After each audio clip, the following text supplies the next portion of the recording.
Assalamualaikum warahmatullahi wabarakatuh. Perkenalkan, nama saya Muhammad Jadid, NIM 2019-34025. Program Studi Pendidikan Bahasa dan Sastra Indonesia. Oke, baik, di pertemuan kali ini saya akan membahas tentang teks anekdot. Pengertian teks anekdot.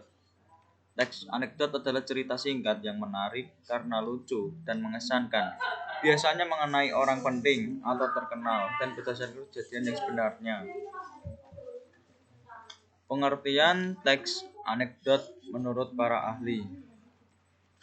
Menurut Judon J.A. tahun 1992, teks anekdot adalah sebuah cerita singkat dan lucu atau menarik yang mungkin menggambarkan suatu kejadian atau peristiwa orang sebenarnya. Struktur teks anekdot. Yang pertama, abstrak. Yang kedua, orientasi. Yang ketiga, krisis. Dan yang keempat, kode. Abstrak. Abstrak menggambarkan isi teks secara umum agar pembaca bisa memberikan ilustrasi isi cerita. Yang kedua, orientasi. Orientasi merupakan awal kejadian pada cerita atau juga bagian yang menjelaskan latar belakang mengapa peristiwa utama dalam cerpen dapat terjadi. Yang ketiga, krisis. Krisis merupakan bagian yang menjelaskan mengenai pokok masalah utama dalam cerita. Kode. Kode adalah bagian penutup cerita dalam teks anekdot. Ciri-ciri teks anekdot. Yang pertama itu bisa menghibur atau mengundang tawa pembaca atau pendengar. Yang kedua, untuk menyampaikan kritik halus yang tidak menyinggung pembaca atau pendengar atau yang diceritakan. Yang ketiga, sebagai media penyampai pandangan, aspirasi yang bernilai positif yang berbau humor ke publik. Yang keempat, untuk menginspirasi pembaca atau pendengar agar dalam menyampaikan protes atau rasa tidak setuju terhadap pilihan opsi atau cara santun. Yang kelima, menampilkan tokoh-tokoh yang dekat dengan kehidupan sehari-hari.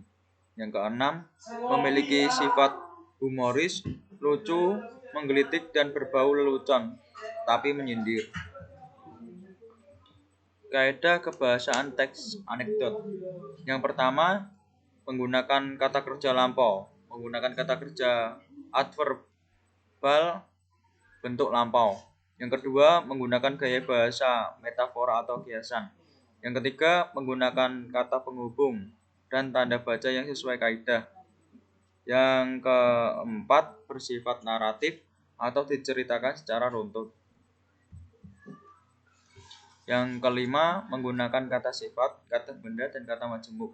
Yang keenam, terkadang dilengkapi dengan pertanyaan retorik.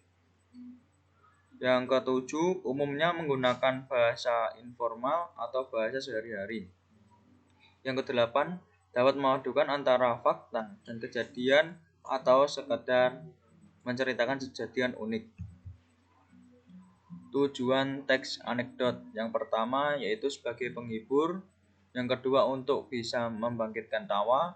Yang ketiga untuk bisa menggambarkan suatu karakter secara singkat dan ringan.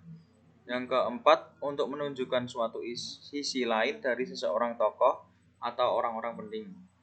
Yang kelima untuk bisa menyindir atau sebagai sarana untuk mengkritik. Terima kasih.